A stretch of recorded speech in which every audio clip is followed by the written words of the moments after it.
एक बार फिर से आपका स्वागत है। आइए शुरुआत करते हैं जल्दी से एक बड़ी खबर के साथ। वोटिंग से पहले गृह मंत्री की संसद में बैठक। आपको ये बता दें कि जेपी नड्डा, विनोद तावड़े, अरुण सिंह बैठक में मौजूद। ये बड़ी खबर इस वक्त हम आपको बता रहे हैं।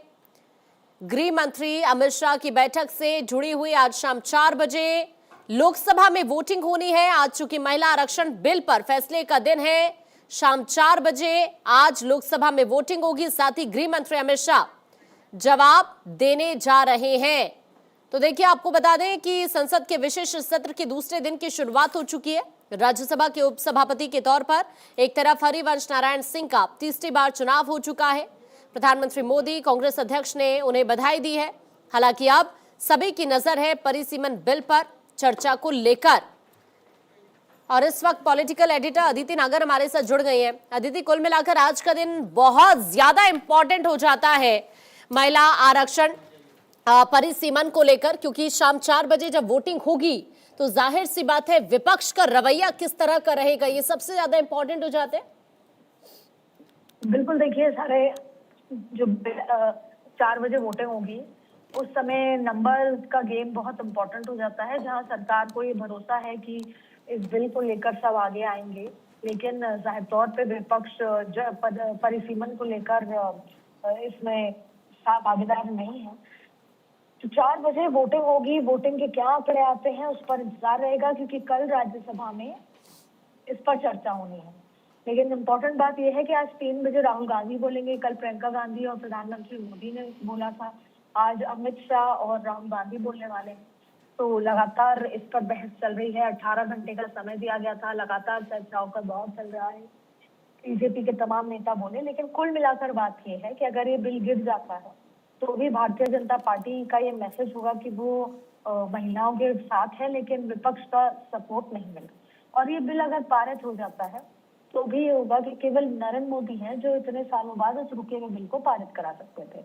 जाहिर तौर पे 4 बजे क्या कुछ होता है, लेकिन इसके पीछे लगातार दक्षिण और उत्तर की खाई का जो डिफरेंसेस था वो कल प्रधानमंत्री ने दूर कर दिया।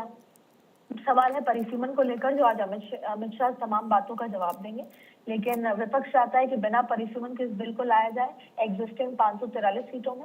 और जो नरेंद्र मोदी है, भारतीय जनता पार्टी है, सरकार है, वो कह रहे हैं कि सीटें बढ़ाकर इस बिल को लाया जाएगा, जिसकी लड़ाई ये लड़ी जा रही है। 4 बजे इसके नतीजे सामने आ जाएंगे। लेकिन अदिति, आपको क्या लगता है, क्या इतना इजी होने वाले सरकार के लिए ये, जब विपक्ष की तरफ से लगातार विरोध किया जा रहा है इसकी टाइमिंग को लेकर, 2029 को लेकर जो विपक्ष सवाल उठा रहा है, परिसीमन प्रक्रिया को लेकर, जनगणना को लेकर, क्या इतना इजी है? क्या नहीं है, बिल्कुल नहीं है। क्योंकि देखिए, 2011 के जनगणना और 2026 की जनगणना और तमाम ओबीसी कैटेगरी और तमाम बातें चल रही हैं। इसलिए ही कहा जा रहा है कि जमीन पर आंकड़े नहीं हैं, और उन आंकड़ों के नहीं होने के चलते ये बिल संभवतः गिरने ही वाला है। ये बिल पास नहीं हो सकता। लेकिन एक जो आजकल की जो राजनीति है वो परसेप्शन और नैरेटिव की लड़ाई है। इसमें आप भारतीय जनता पार्टी गांव-गांव जाकर ढोल बजाकर ये बात बताएगी कि हम तो महिलाओं के उत्थान के लिए काम कर रहे थे, महिलाओं को राजनीति में ला रहे थे, लेकिन ये विपक्ष है जो महिलाओं का विरोधी है। तो इससे वोट की राजनीति भी प्रबल होगी, राजनीतिक गलियारों में चीजें तेज होंगी।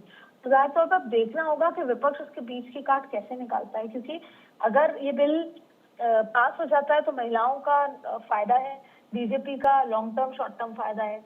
अगर ये बिल पास नहीं होता तो महिलाओं का बहुत नुकसान है, बीजेपी का शॉर्ट टर्म फायदा है, लेकिन लॉन्ग टर्म पॉलिटिकल फायदा जो है वो विपक्ष का होगा डीलिमिटेशन के चलते। तो उनको डीलिमिटेशन पे शक है कि डीलिमिटेशन के चलते जो असम में हुआ वो दूसरे राज्यों में ना हो जाए।